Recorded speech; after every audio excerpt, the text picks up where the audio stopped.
The sun was a warm, gentle caress through the kitchen window, promising another beautiful spring day. Eleanor, at 72, found comfort in these quiet mornings, sipping her tea, listening to the birds outside. Her arthritis occasionally flared, a dull ache in her knuckles, but her mind remained sharp, a steel trap for memories and a keen observer of the world around her. She had just finished wiring the last installment for her son David and his wife Vivian's European vacation, an $8,000 trip, a grand tour through Italy and France. It was her gift to them, a generous gesture born of love and a desire for them to experience the world's wonders.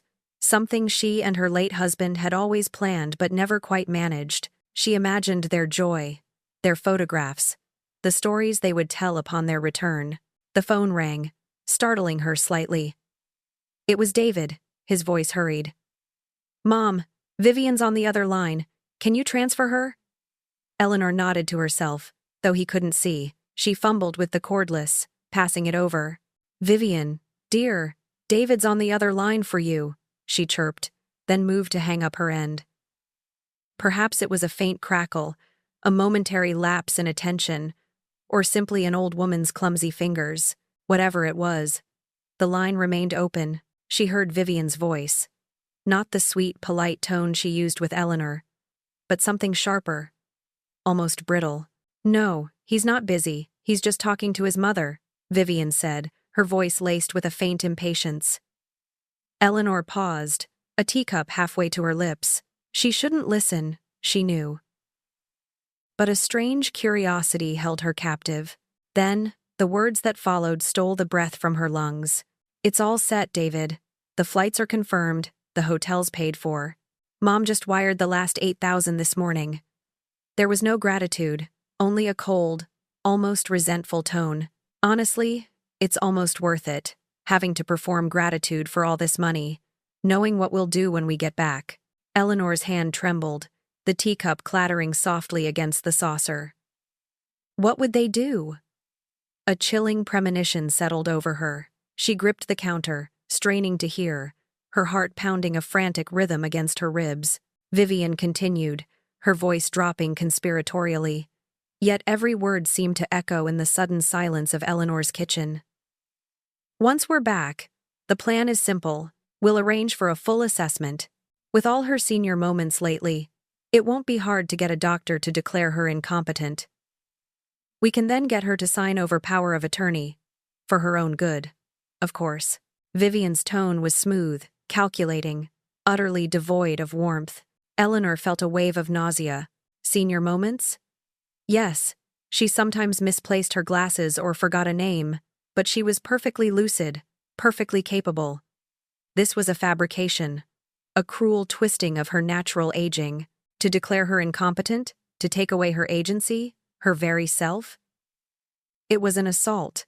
"Think of it, David," Vivian went on, a greedy edge entering her voice. "Her house alone is worth at least $300,000. And her savings, her investments, nearly $500,000, all just sitting there, waiting." Eleanor felt a cold dread spread through her veins. This wasn't about her well-being. It was about her assets, her house, her sanctuary, the place she had built a life with her husband, raised her son. Her savings, painstakingly accumulated over decades of hard work and careful management. It was her security, her legacy. And Vivian saw it as hers. Already. "Honestly, David, it's been a nightmare these past few years," Vivian whined, her voice dripping with self-pity, having to pretend to be interested in her stories, her endless phone calls, the unsolicited visits, all for money that, frankly, should have been ours already. "It's what your father would have wanted." Eleanor gasped, a silent, sharp intake of breath. The audacity, the gall. Her late husband, a man of integrity and deep familial love, would have been appalled. This money was hers, to manage as she saw fit, to enjoy in her twilight years, and to leave to whomever she chose. It was not Vivian's, nor David's, by right of expectation. Then came the final, devastating blow, delivered with casual cruelty that shattered Eleanor's world into a million irreparable pieces. Don't worry, David. It will be over soon. You're already on board, aren't you? You've told me how tired you are of her calls, her constant neediness. Eleanor's legs buckled. Her son, her own flesh and blood. He knew. He was on board. All the little slights she had brushed off, the missed calls, the hurried goodbyes, the forgotten birthdays. They hadn't been accidental. They had been deliberate, a slow withdrawal of affection, a calculated distancing. He was tired of her, tired of his own mother. The pain was physical, a sharp, searing ache in her chest, far worse than any arthritic flare-up. Vivian's light, cruel laughter tinkled through the phone line, a sound that would haunt Eleanor's nightmares. It was a laugh of triumph, of malice, of utter disregard for the human being they were discussing. That laughter, so utterly devoid of empathy, finally spurred Eleanor into action. Her hand, shaking violently, reached for the phone, and slowly, deliberately, placed it back in its cradle. The click was tiny, insignificant, yet it felt like the closing of a tomb. She stood there, leaning heavily on the counter, her breath coming in shallow gasps. Her mind raced, replaying Vivian's words, each one a poisoned arrow piercing her heart. It wasn't just the betrayal. It was the realization that she had been blind, foolishly naive. Flashes of memory assaulted her. Vivian admiring her antique diamond earrings. Oh, Eleanor. They're just stunning. So timeless. Eleanor, flattered, had insisted she take them. A gift, darling, for my wonderful daughter-in-law. Then there was the heirloom china, passed down through generations. They'd look marvelous in our dining room, Eleanor.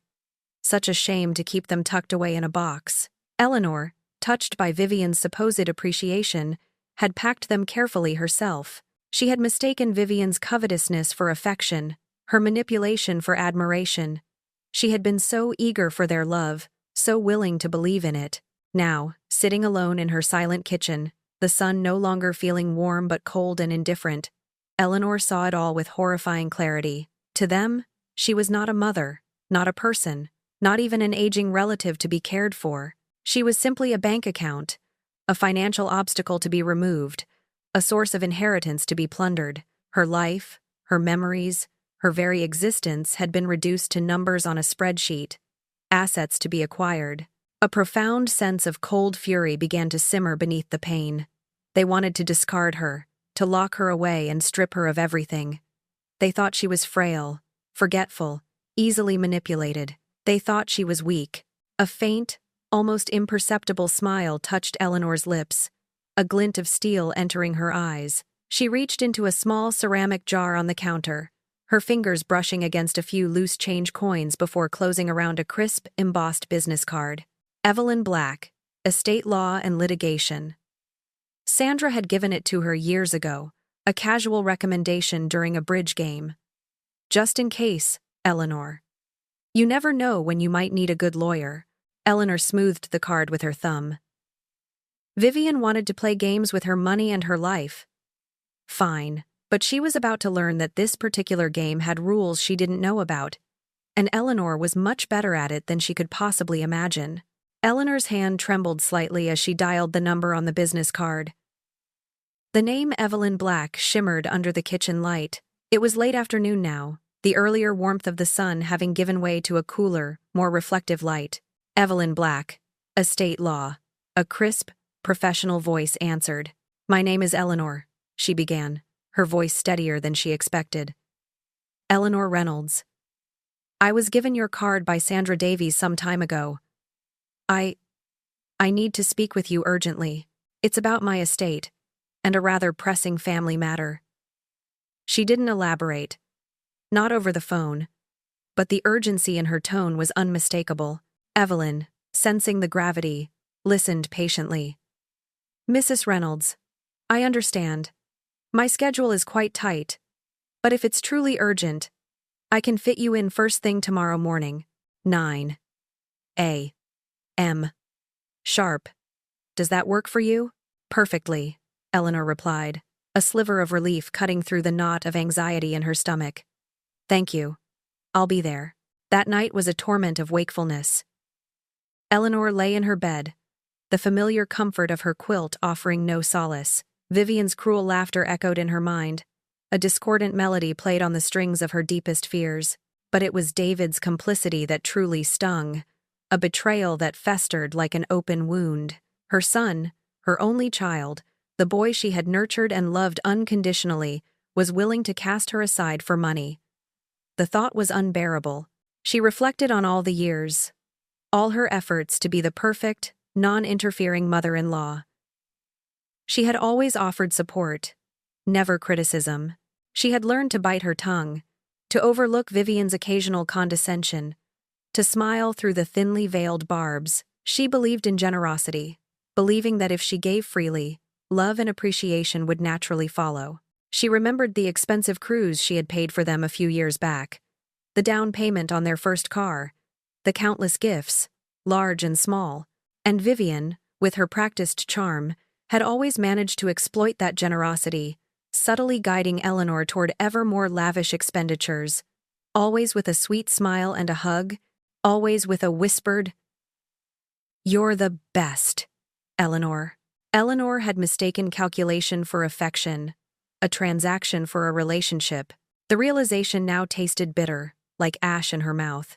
The next morning, Eleanor arrived at Evelyn Black's office precisely at 9. The office was sleek and modern, a stark contrast to her cozy, traditional home, but Evelyn herself exuded a quiet competence that immediately put Eleanor at ease. Evelyn was a woman in her late 40s, with intelligent, kind eyes and a firm handshake. "Mrs. Reynolds, please, sit down." Evelyn gestured to a comfortable leather armchair. "Tell me everything." Eleanor took a deep breath, her voice wavering slightly at first, but gaining strength as she recounted the previous day's horrifying revelation.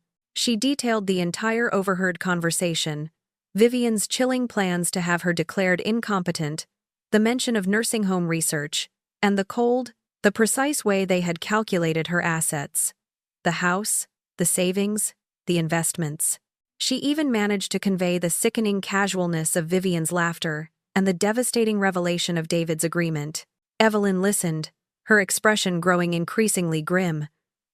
She took notes meticulously, occasionally interjecting with a quiet, "And then?" Or, "Can you recall the exact phrasing?" When Eleanor finally finished, the silence in the room was heavy. "Mrs. Reynolds," Evelyn said, her voice gentle but firm, "I need to ask you. Honestly, do you feel you have any actual cognitive issues? Any memory loss, disorientation, or difficulty managing your affairs that would genuinely impair your judgment?" Eleanor met her gaze directly. "Absolutely not, Miss Black. I occasionally misplace my keys, or forget a name, like anyone my age, but I manage all my finances, my household, my appointments, my doctor. Dr. Peterson confirmed just last month that I am in excellent health for my age, both physically and mentally. He even commented on my sharpness." A faint nod from Evelyn. "Good. That's crucial. My immediate goal," Eleanor continued, her resolve hardening, "is to protect myself and my assets. I'm not ready to confront David and Vivian yet. Not until I'm absolutely secure. I need to make sure they cannot carry out their plan." Evelyn leaned back in her chair, her fingers steepled. "Understood, Mrs. Reynolds. We need to build an ironclad defense. Based on what you've told me, here's what I recommend. A 3-part legal strategy designed to make their scheme impossible." She paused, then began to outline the plan with precision. "First, we will establish a comprehensive power of attorney. This document will be explicitly clear about when and under what circumstances it becomes effective. Crucially, we will stipulate that it requires certification from 2 independent medical doctors, not just one, confirming any cognitive impairment before it can be activated. This immediately makes it much harder for Vivian to manipulate a single doctor." Eleanor listened, a flicker of hope igniting within her. "And my assets? For your assets, especially your house and investments, we will create a revocable living trust," Evelyn explained. "This is a powerful tool. You, as the grantor, would transfer ownership of your assets into the trust. You remain the trustee, maintaining full control over everything while you are competent. Should you become incapacitated, a successor trustee of your choosing would step in, managing your affairs strictly according to the terms you set out, rather than a court-appointed conservator or someone like Vivian with a power of attorney she might try to force through. Eleanor considered this. And who would be the successor trustee? Someone you trust implicitly, someone entirely outside of David and Vivian's influence, Evelyn replied. We'll discuss options. And finally, we will update your advance directive, sometimes called a living will, to ensure your medical wishes are clearly documented and cannot be overridden. Currently, David is the sole primary beneficiary on all my accounts, Eleanor stated, thinking of the total sum she mentioned. My house is worth $300,000, and my savings and investments total around $450,000. So, about $750,000.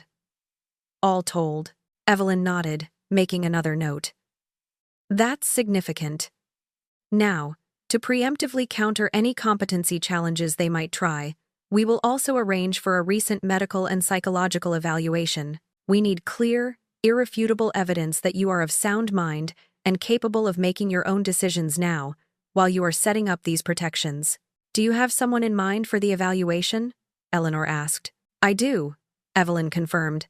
Dr. Eleanor Vance. She's a specialist in geriatric assessments, a true expert in the field. Her evaluations are considered the gold standard, difficult to dispute in court. Evelyn then looked at her calendar. David and Vivian are leaving for their trip soon, aren't they? A 2-week vacation, you said? Eleanor nodded. They leave next Monday. Excellent, Evelyn declared, a rare smile touching her lips. That gives us exactly 2 weeks. This is the perfect window to implement all these protections without their knowledge or interference. We need to move quickly, but carefully. Leaving Evelyn's office, Eleanor felt a profound sense of relief. A weight lifted from her shoulders. The fear and helplessness that had consumed her since yesterday afternoon began to recede, replaced by a surge of empowerment. She wasn't a victim. She was a survivor. She had a plan, a defense, and a path forward. The knot in her stomach began to loosen, and for the first time in what felt like an eternity, Eleanor felt a profound sense of control and a renewed self, ready to face whatever came next. The days leading up to David and Vivian's departure were a masterclass in deception, a silent play directed by Eleanor herself. Every interaction was now a performance. She answered Vivian's calls with an exaggerated warmth, her voice chirpy, almost giddy with the anticipation of their grand European adventure. When Vivian would drop by just to say hello, which Eleanor now knew was a thinly veiled reconnaissance mission to check on her, to ensure she was still the pliable, unassuming elderly woman they thought her to be, Eleanor would greet her with open arms and a wide, grandmotherly smile that felt like it was cracking her face.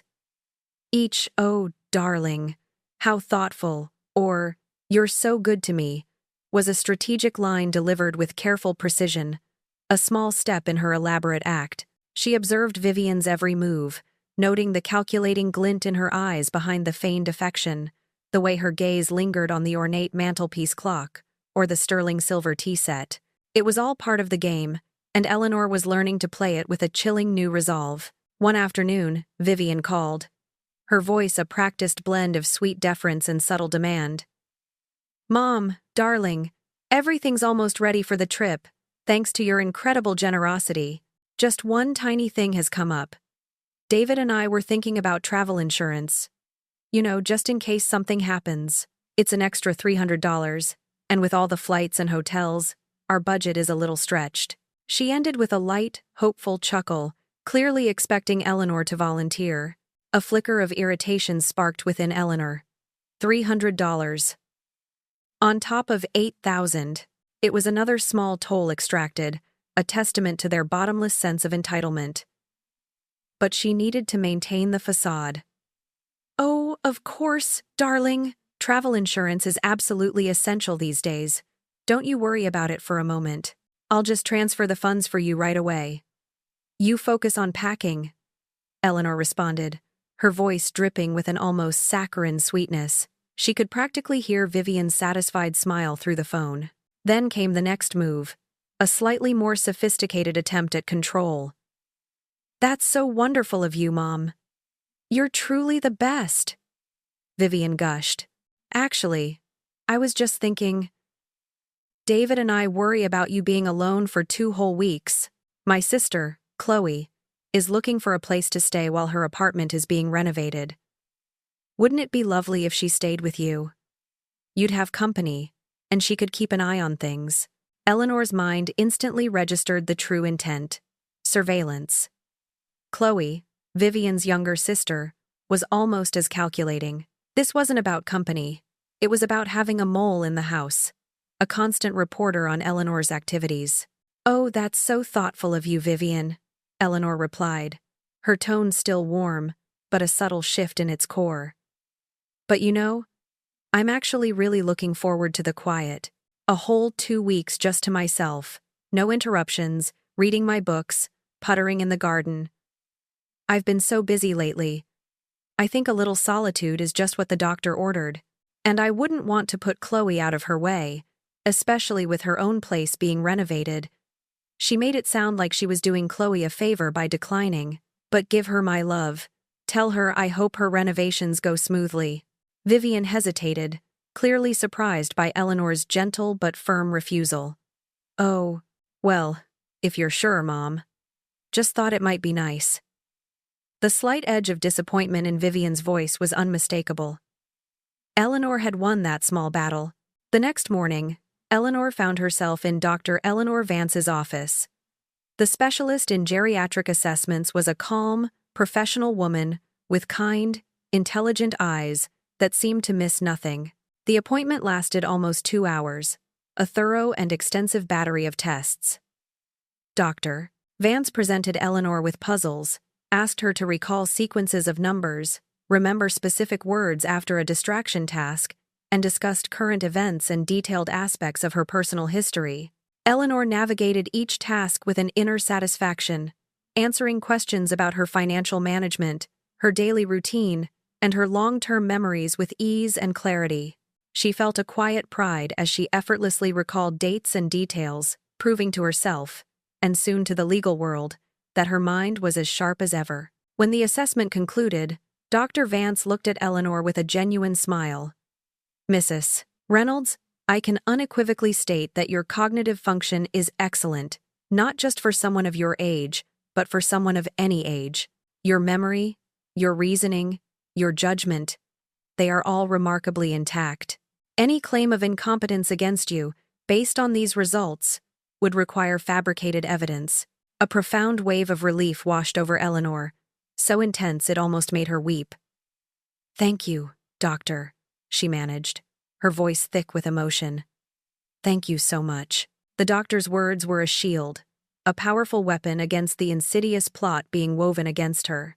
Armed with Dr. Vance's comprehensive report, Eleanor returned to Evelyn Black's office later that week. The stack of meticulously prepared documents lay on the polished mahogany desk. The comprehensive power of attorney, the revocable living trust agreement, and the updated advance directive.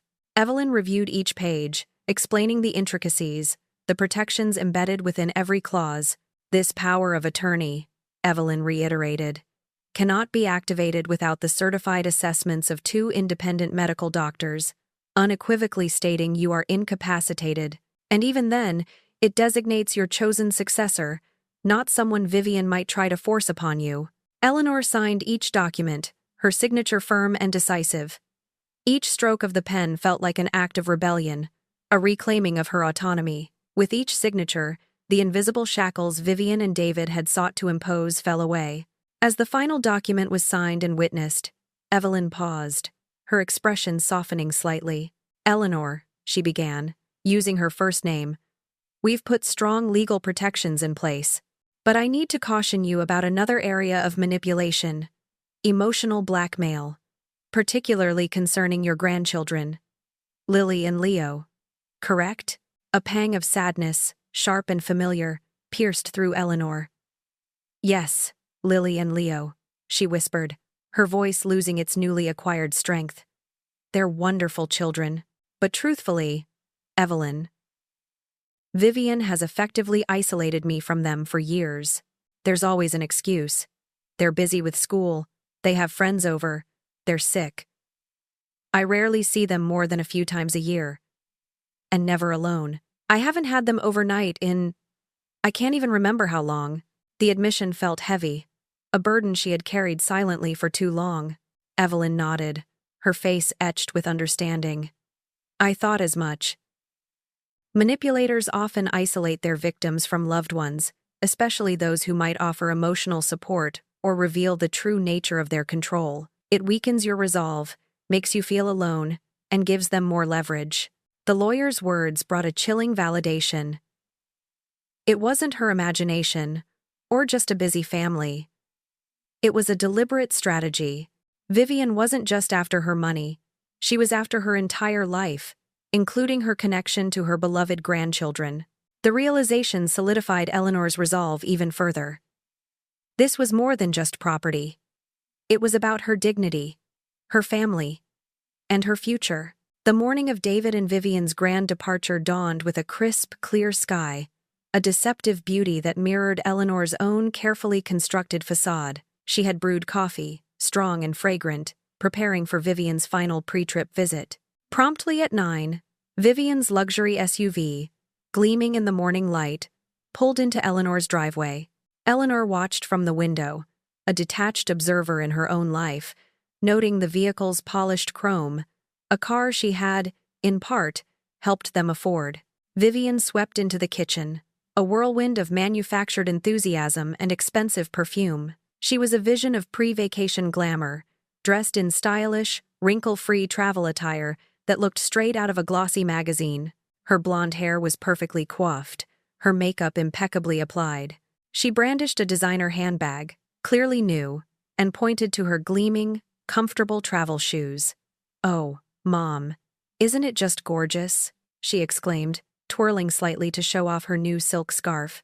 "David insisted we get a few new things for the trip. You know, to be properly dressed for Paris." Eleanor nodded and smiled, her eyes taking in the subtle luxury of Vivian's new ensemble, the implied cost of which was probably equivalent to Eleanor's entire monthly budget.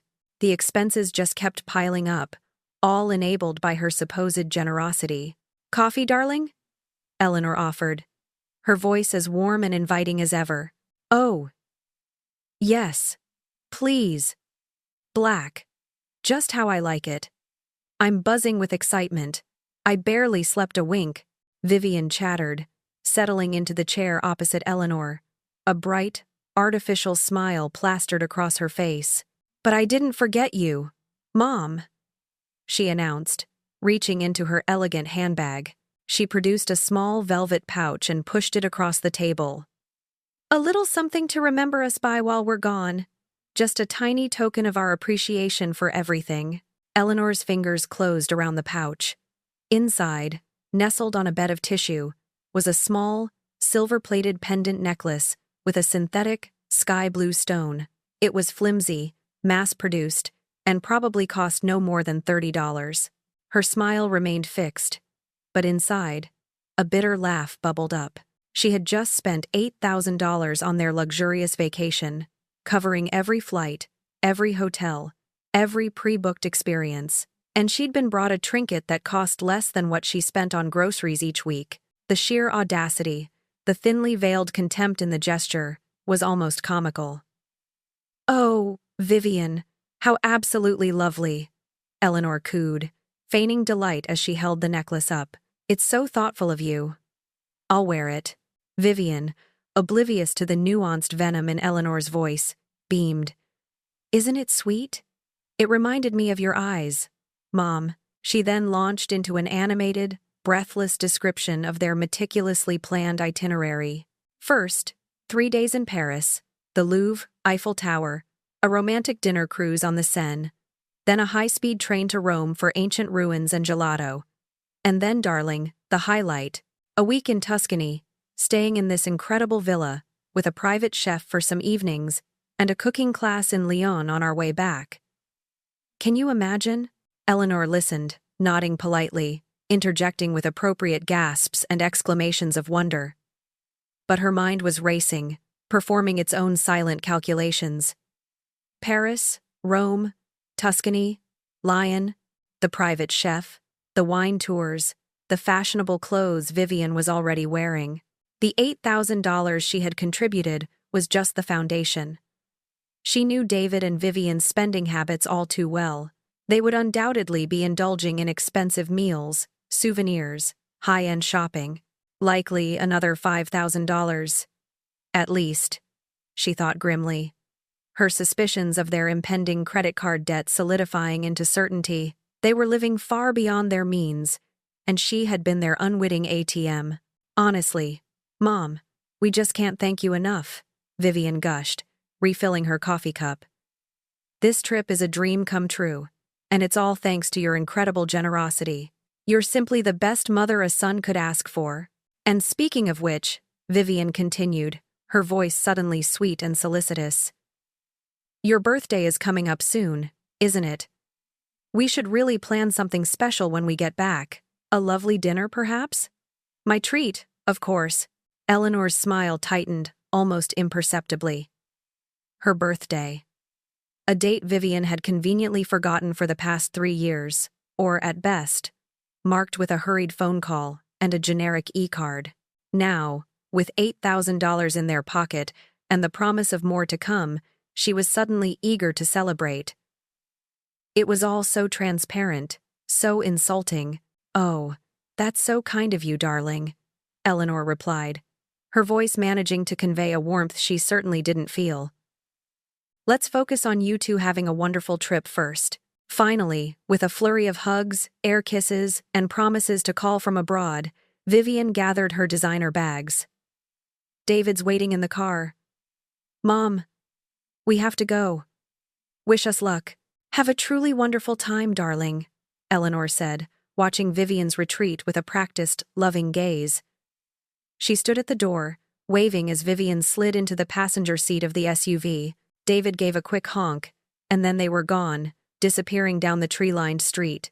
As the sound of the engine faded, Eleanor slowly closed the door, the engineered smile melting from her face. The silence in the house, which often felt lonely, now felt profoundly peaceful, almost liberating. The oppressive weight of pretense lifted from her shoulders. She was finally free to be herself, free to breathe. She walked back to the kitchen, her steps lighter than they had been in weeks. On the counter lay a small, laminated checklist Evelyn Black had given her. It was time to act. First item: remove Vivian as a contact on all her bank accounts, ensuring she couldn't access any information or funds. Second, arrange for the locks to be changed on her house. A small, but significant, act of fortifying her sanctuary. Third, formally move all her investments and remaining significant assets into the newly established Revocable Living Trust, making them inaccessible to any opportunistic claims. But before all that, a sudden thought struck her. Arthur. Her late husband had been meticulous, almost obsessively so, about important documents. He had always insisted they keep their most sensitive papers in their safety deposit box at the bank, not just in the home safe. He used to say, "Eleanor, you never know when some old piece of paper might become surprisingly important." She decided to make a quick trip to the bank. There might be something there, something Arthur had foreseen, that would prove useful in this unexpected war. As she moved towards the hallway mirror to grab her purse, Eleanor caught her reflection. The lines around her eyes were still there, the silver strands in her hair, but the woman staring back at her was different. No longer the helpless, easily manipulated widow. Her eyes held a new light, alert and intelligent. Her chin was lifted, her posture straighter. A quiet, formidable determination had replaced the weariness. Eleanor Reynolds was back, and she was ready for battle. If you're finding Eleanor's journey compelling, please keep watching to see what happens next. Don't forget to like this video, share it with your friends, and subscribe to my channel so you don't miss any part of this story. Your support truly helps. Eleanor's first stop, after the lingering scent of Vivian's expensive perfume finally dissipated from her kitchen, was the First National Bank. The building stood tall and solid, a reassuring symbol of stability, in a world that had suddenly become precariously uncertain. She asked to speak with Daniel Lee, the branch manager, a kind-faced man in his late 50s who had managed her accounts for years, a familiar and trusted presence. She chose a quiet meeting room, away from the bustling main floor, needing discretion. "Daniel, thank you for seeing me so promptly," Eleanor began, her voice carefully modulated, betraying none of the turmoil churning within her. "I need to make a few changes to my accounts. Nothing drastic, just simplifying things a bit, making my finances more private." She maintained a calm demeanor, recalling Evelyn's advice about not revealing too much, too soon. "Of course, Eleanor," Daniel replied, pulling up her file on his computer. "What can I help you with?" "I'd like to remove Vivian, my daughter-in-law, as an emergency contact on all my accounts, and also as any kind of secondary beneficiary where that might apply," Eleanor stated, her gaze steady. "I realize she was listed for convenience, but I think it's time I streamlined everything. I handle all my own affairs perfectly well, as you know." Daniel paused, his fingers hovering over the keyboard. He looked at Eleanor, a subtle shift in his expression. He had known Eleanor for a long time, seen her through the quiet years after her husband Arthur's passing. He rarely saw her make sudden, sweeping changes like this. "Eleanor," he said gently, his voice lowering, "are you absolutely sure? Vivian has been listed as a contact for quite some time. Is everything all right at home?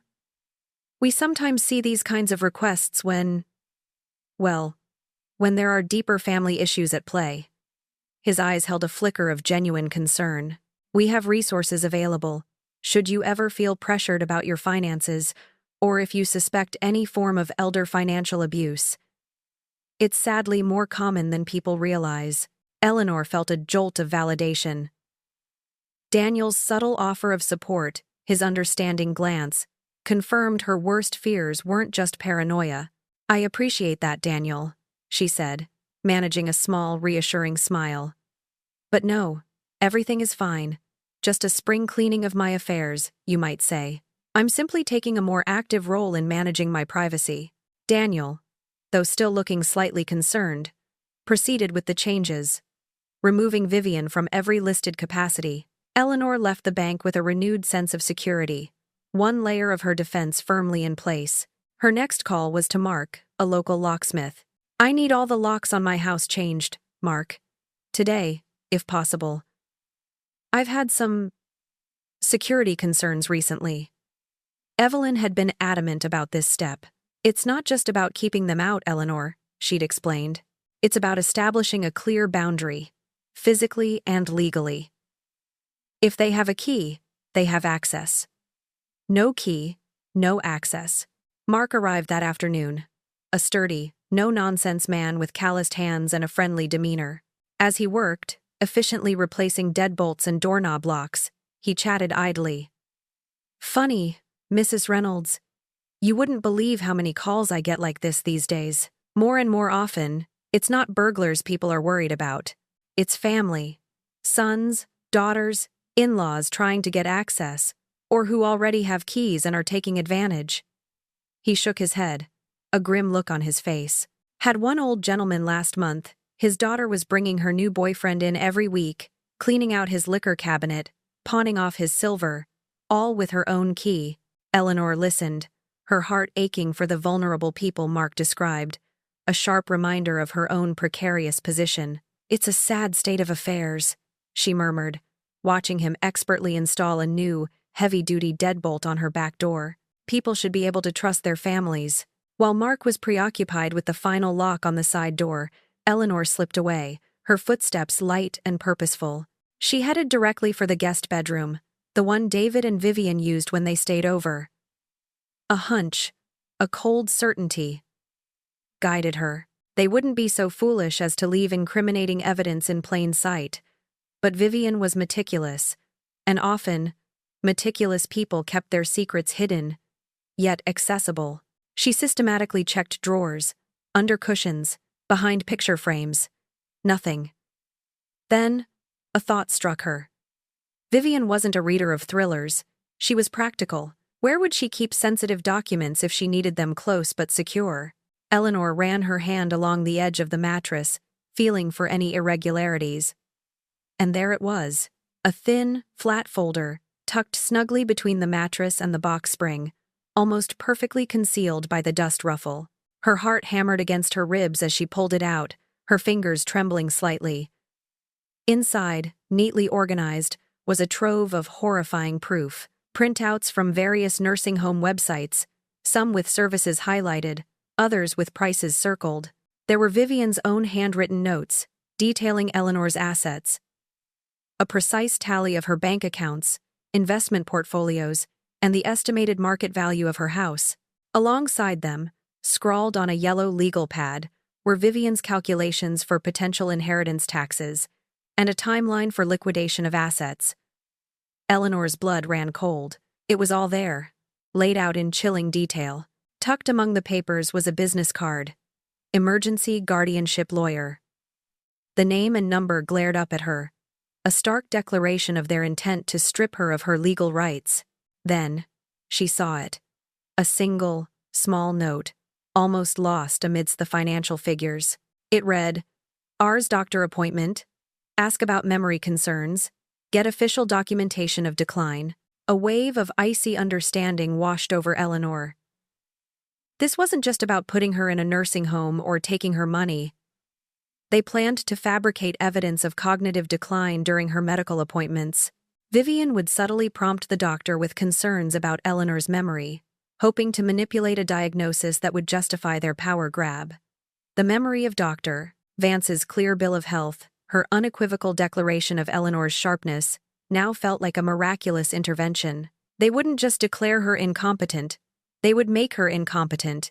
In the eyes of the law, Eleanor carefully gathered all the papers, tucking them back into the folder. This was more than just a smoking gun. It was a clear blueprint of premeditated manipulation. A chilling testament to their malice. This was irrefutable proof, and she would take it directly to Evelyn.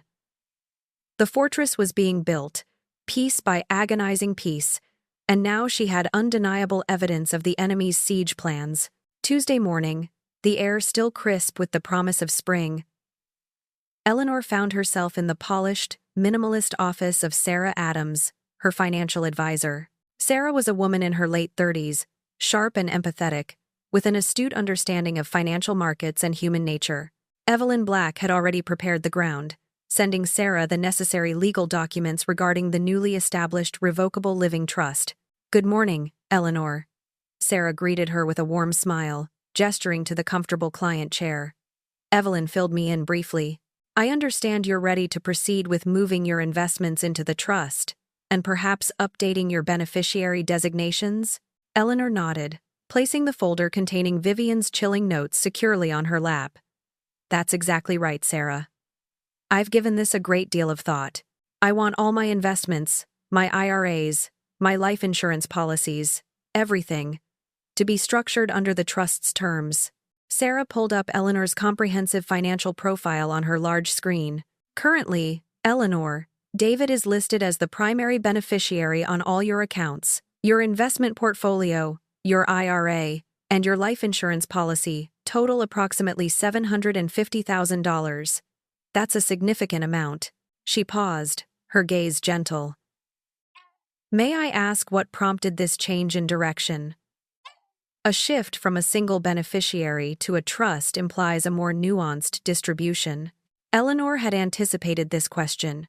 She had spent hours rehearsing her answer, crafting a narrative that was truthful in its essence, but veiled in its specifics. "Sarah," she began, her voice steady and thoughtful.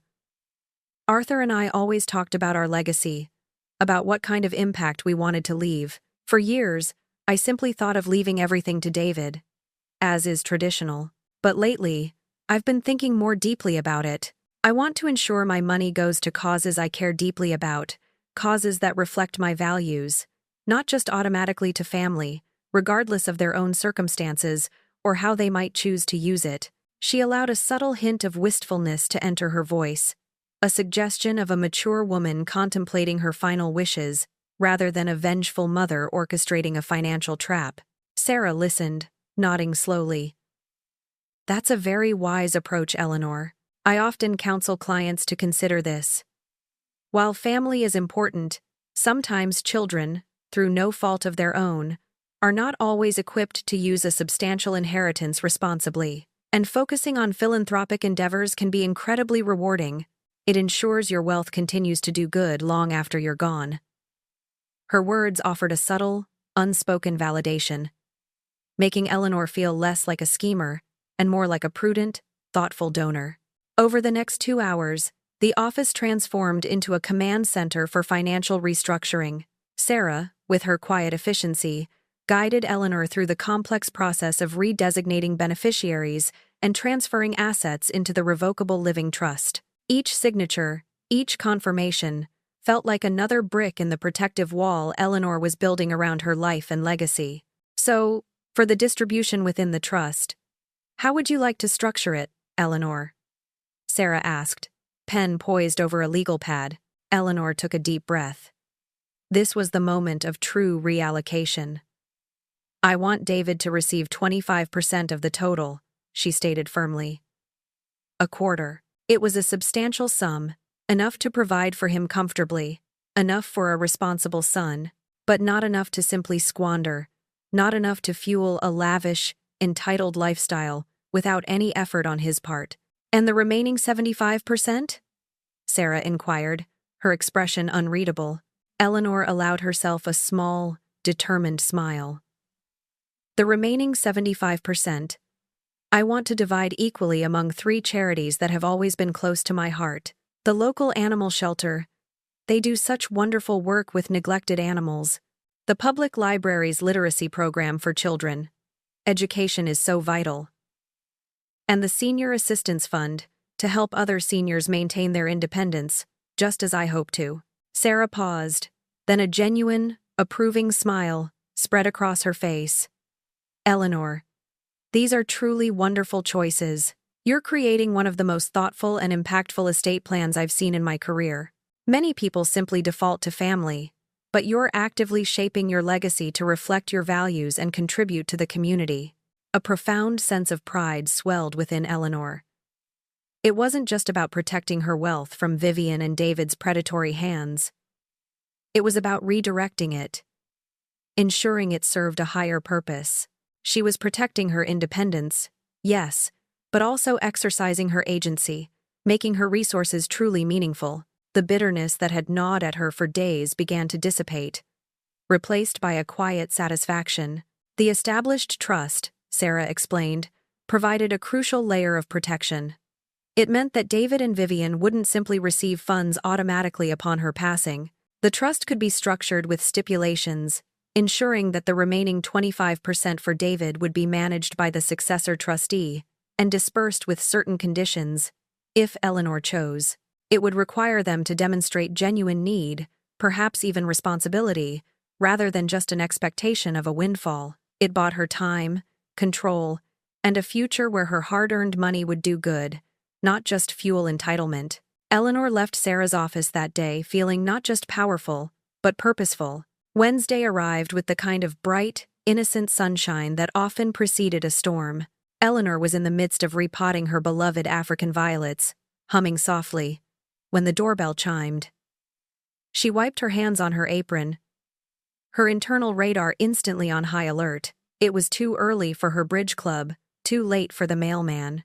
A quick glance through the peephole confirmed her suspicions.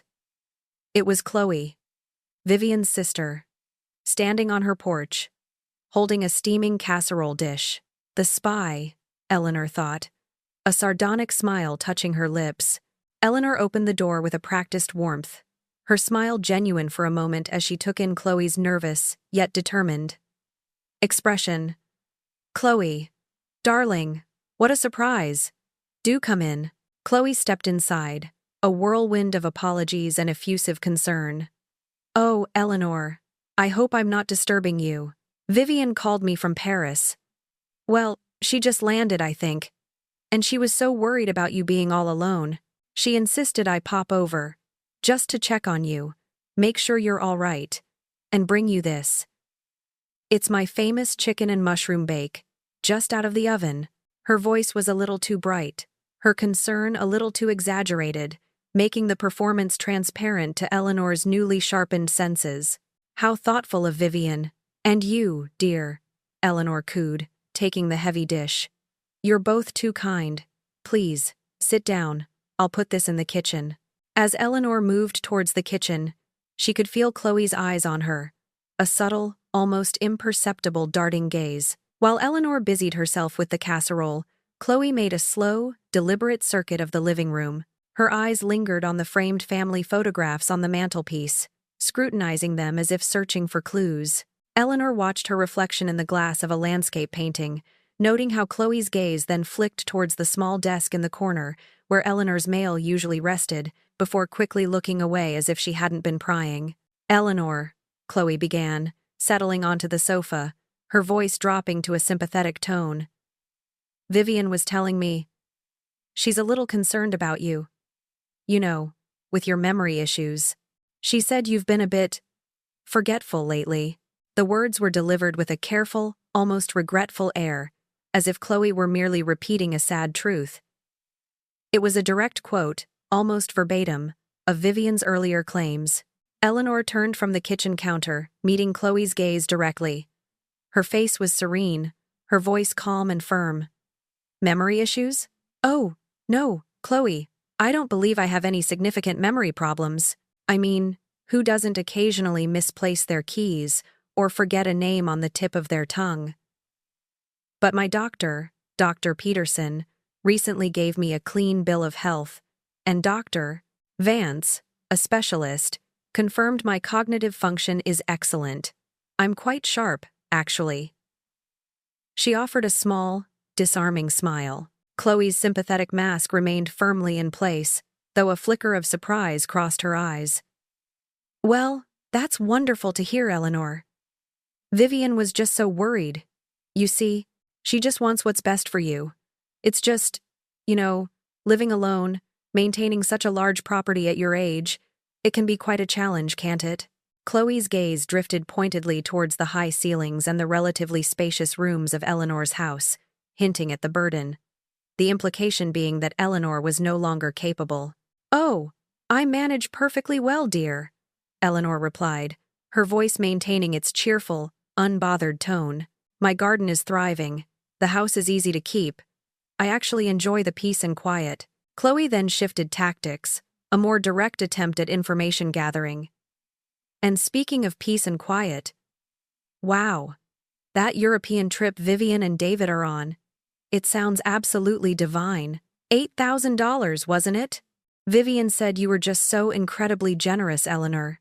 They were so grateful." Her tone was effusive, laden with praise, clearly hoping Eleanor would elaborate on her finances, perhaps reveal where the money came from, or if she had more. Eleanor chuckled, a light, airy sound. "It was my pleasure, Chloe. They work so hard, they deserved a treat. And yes, it was quite the expense, but worth every penny for their happiness, I think." She offered no further details, no hint of her financial situation. Only a vague, grandmotherly sentiment. Frustrated by Eleanor's unyielding composure and lack of revealing information, Chloe made one last, blatant attempt. "Eleanor, I noticed your medicine cabinet in the bathroom earlier. It looks a little cluttered. Make sure everything is clearly labeled, easy to find, just so you don't accidentally take the wrong thing." The suggestion was insidious, a clear bid to gain access to Eleanor's personal medications, to perhaps document any prescription bottles that could be twisted into evidence of frailty or decline. "Oh, that's sweet of you, Chloe," Eleanor said, a touch of amusement in her eyes. "But there's no need. Everything is perfectly organized, thank you. I have my little system, you see, and I'm quite good at remembering which pills are for what." After a few more minutes of polite but fruitless conversation, Chloe finally conceded defeat, excusing herself with a flurry of promises to check in again soon. As soon as Chloe's car was out of sight, Eleanor picked up the phone and dialed Evelyn Black's number. "You were absolutely right, Evelyn," Eleanor reported, a tremor of triumph in her voice. "Chloe just left. Came with a casserole, the whole 9 yards, tried to check on my memory, organize my medicine cabinet, and fished for financial details. Evelyn's voice was calm and professional. As expected. Eleanor. That was clearly surveillance and information gathering. It's part of their strategy to build a profile against you, to collect evidence for a competency challenge or guardianship petition. You handled it perfectly. Just continue to be polite, uninformative, and always maintain your composure. Do not give them any reason to doubt your mental acuity. And Eleanor, I want you to document every single detail of this visit. The date, time, what she said, what you said, her demeanor, any specific questions she asked or areas she tried to access. Eleanor immediately set about meticulously recording the entire interaction in a small notebook, down to Chloe's darting eyes and the forced sympathy in her voice. Each detail felt important, a piece of the puzzle. She was no longer just a target. She was an active participant, gathering her own intelligence. She knew now that Chloe's visit wasn't just a casual check-in. It was a highly orchestrated attempt to build a case against her. A carefully planned maneuver in their ongoing campaign of manipulation, but they were underestimating her. Grossly underestimating her. 2 weeks later, the day of reckoning arrived with the familiar rumble of David and Vivian's SUV pulling into Eleanor's driveway. They looked the picture of carefree luxury, deeply tanned, relaxed, and utterly oblivious to the intricate web of legal and financial preparations Eleanor had meticulously woven in their absence. Eleanor greeted them at the door, her face a mask of the lonely, grateful mother-in-law they expected, her heart a steel trap beneath. "Mom, we're back!" David exclaimed, enveloping her in a quick, somewhat perfunctory hug. Vivian, radiant in a stylish linen dress, followed suit, pressing a cool cheek against Eleanor's. "Darling, we missed you so much. Did you have a good 2 weeks?" "Oh, it was quiet," Eleanor said, a touch of manufactured wistfulness in her voice. "But yes, I managed. It's so good to see you both looking so refreshed." She accepted their gifts. A brightly patterned silk scarf from Paris. "So chic for you, Mom." And a small bottle of artisanal olive oil from Tuscany. Trinkets, she thought. Barely worth the thought. But she smiled and thanked them effusively. They settled into the living room, David recounting highlights of their trip with an almost boyish enthusiasm, while Vivian, with a subtle glance at David, began her pre-rehearsed pitch. "Mom, while we were away, David and I had a lot of time to talk. And honestly, we were so worried about you here, all alone in this big house." Her voice was soft, laced with a feigned concern that grated on Eleanor's nerves. "It's simply too much for you to manage. The upkeep, the loneliness. We just want you to be safe and happy." David immediately picked up the cue, his voice earnest. "She's right, Mom. We love you, and we just want to make sure you're taken care of. We've been looking into some wonderful senior communities. This one, Sunny Meadows, is beautiful. They have so many activities, and friends your own age. It's got a lovely garden, a pool, and even a little library." He showed her pictures of a sprawling, immaculate facility, undeniably lovely, but with an underlying sterility, a sense of controlled living that made Eleanor's blood run cold. "It's not just about you, Mom," David continued, emphasizing his point with a hand gesture. "It's the responsible thing to do. And honestly, it's what Dad would want. He'd want you to be safe, secure, and surrounded by people." He invoked Arthur's memory, a sharp, manipulative twist of the knife, confident it would be the final blow to her resistance. Vivian then smoothly delivered the financial hook. "And the cost, Mom? About $4,000 a month. Quite a bit. But your house, once it's sold, would cover that for years. It would be such a relief for you, wouldn't it? No more worries about finances, just enjoying your golden years." They exchanged a confident glance, clearly believing they had won. Eleanor's surrender, they assumed, was imminent. Eleanor listened, her expression carefully neutral, feigning deep consideration. She let the silence hang in the air for a long, pregnant moment, allowing their anticipation to build.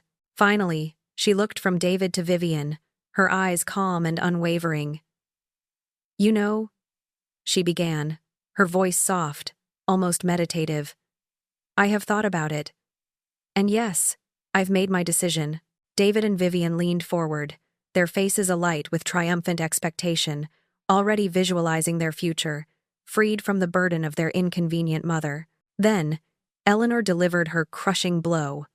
Her voice, though still quiet, was laced with a chilling steel, each word a perfectly aimed arrow.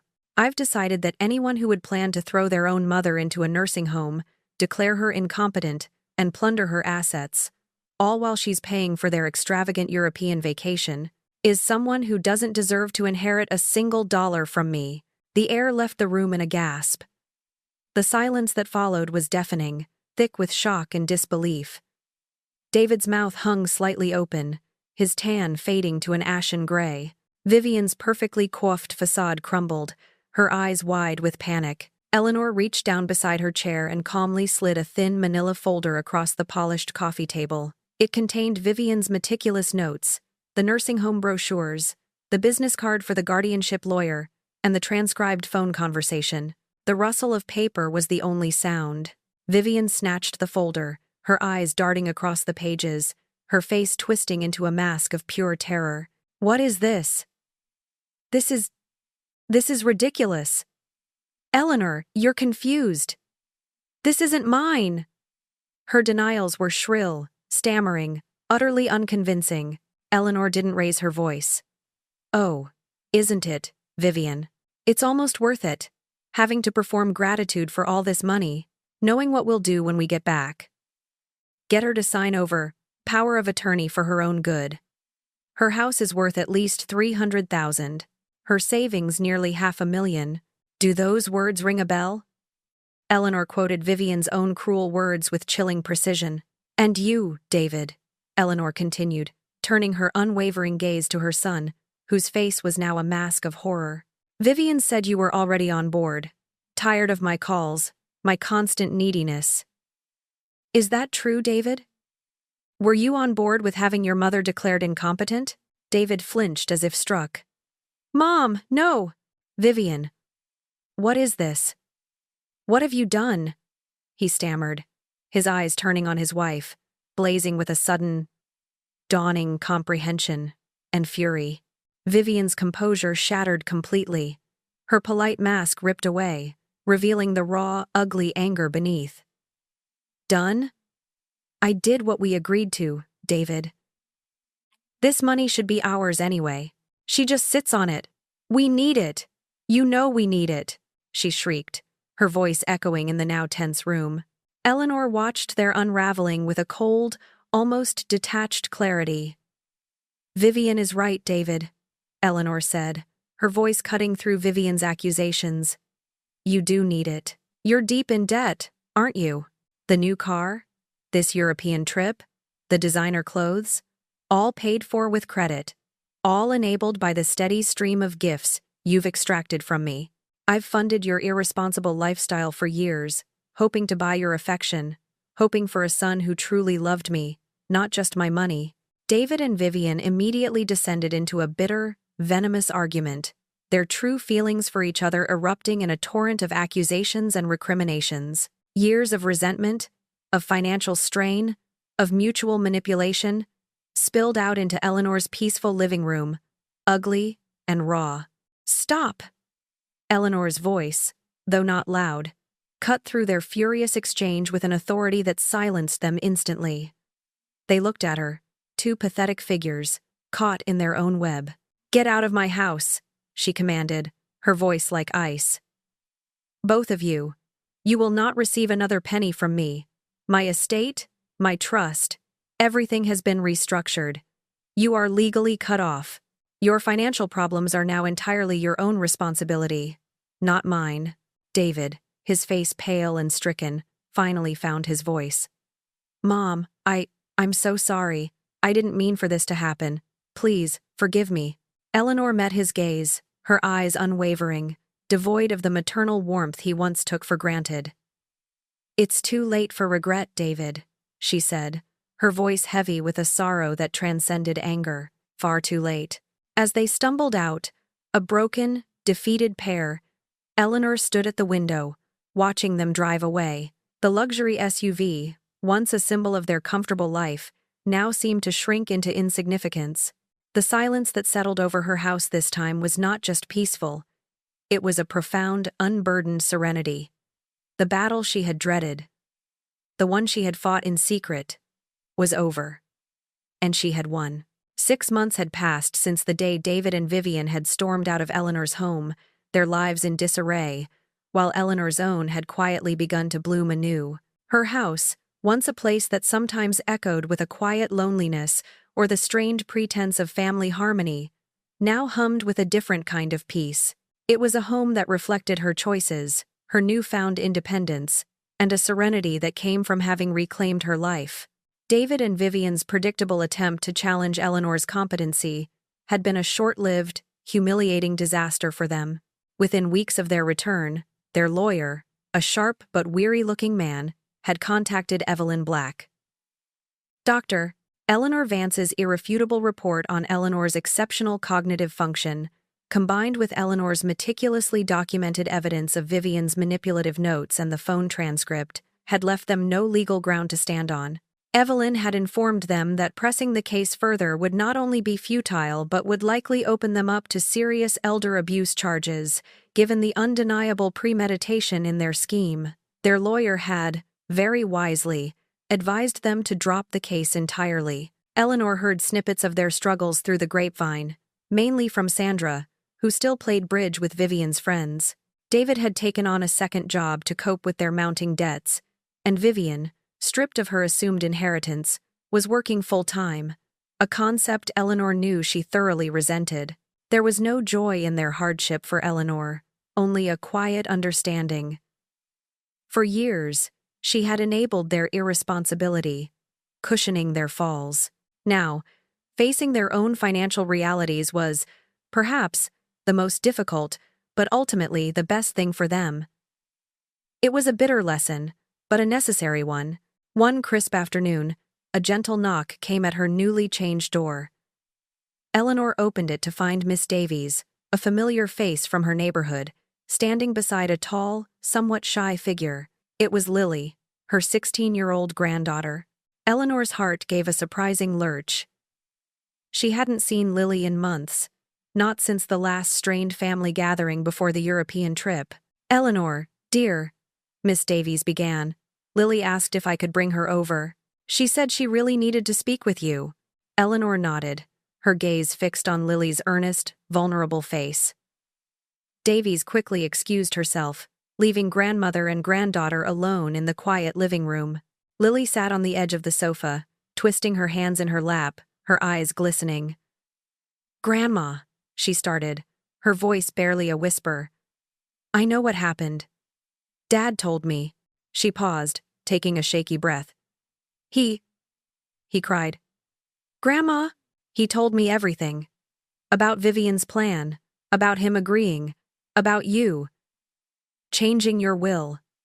He said it was the worst mistake of his life." Lily looked up, her gaze direct and surprisingly mature.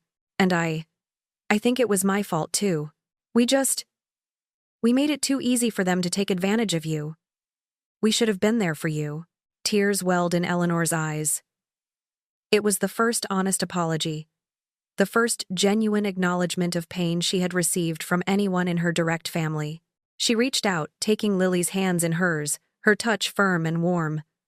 "Oh, Lily," she whispered, her voice thick with emotion. "You are not to blame for any of this. Never.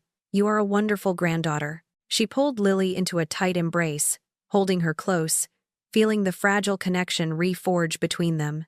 They spent the rest of the afternoon talking, Lily sharing her confusion and hurt, Eleanor sharing her truth, carefully, without malice, but with an unwavering honesty. Eleanor told Lily about her new life. "I've started taking art classes at the community center, drawing and watercolors. And I joined a book club. We're reading some fascinating things." A lightness filled her voice. "I've even started volunteering at the local animal shelter a couple of mornings a week. I feel stronger, Lily. More like myself than I have in years." Lily listened, her eyes wide, a sense of wonder slowly replacing her sorrow. "Grandma, I love you," she said softly, leaning her head on Eleanor's shoulder. "And I miss you. Can I come visit regularly? Just you and me? I promise I won't let them use me to get to you." Eleanor squeezed her hand. "More than anything, darling, you are always welcome here." She knew Lily understood the new boundaries, the sacred space she had created.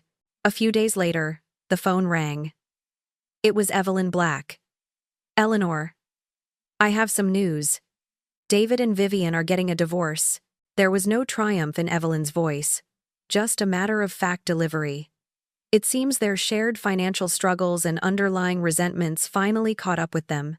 Eleanor felt no surprise, only a weary confirmation of what she had long suspected. "I see. And there's something else," Evelyn continued. "David's attorney reached out. He wants to know if you would be willing to meet with David, privately. He assures me David wants to apologize, genuinely, and hopes for a chance to rebuild some kind of relationship." Eleanor paused, looking out her window at her thriving garden. The bitterness had faded, replaced by a quiet sense of victory and peace, but forgiveness was not automatic, and trust, once shattered, took time to mend. She was no longer desperate for their affection, no longer bound by an illusion of familial obligation. She was free. "Yes, Evelyn," Eleanor said, her voice clear and steady. "I will meet with him, but on my terms. No Vivian present. It must be a conversation based on mutual respect and genuine accountability. And he needs to understand that rebuilding trust, if it's even possible, will take a very long time." As Eleanor reflected on the past 6 months, she realized she had not just protected her assets. She had built a new life. A life filled with genuine friendships from her classes and volunteering, a renewed sense of purpose, and an undeniable self-worth that had been dormant for too long. She thought of the cheap, silver-plated pendant Vivian had given her before the trip. It lay in a drawer, a forgotten symbol of their hollow affection. Then her gaze fell on a small silver locket Lily had recently given her. Engraved simply on the back were 3 words: "World's Best Grandma." It was real, heartfelt, and invaluable. At 72, Eleanor Reynolds was not just surviving, she was thriving. She had faced down betrayal, reclaimed her autonomy, and forged a new future on her own terms. She was ready for new adventures, new friendships, and a life of complete contentment and freedom.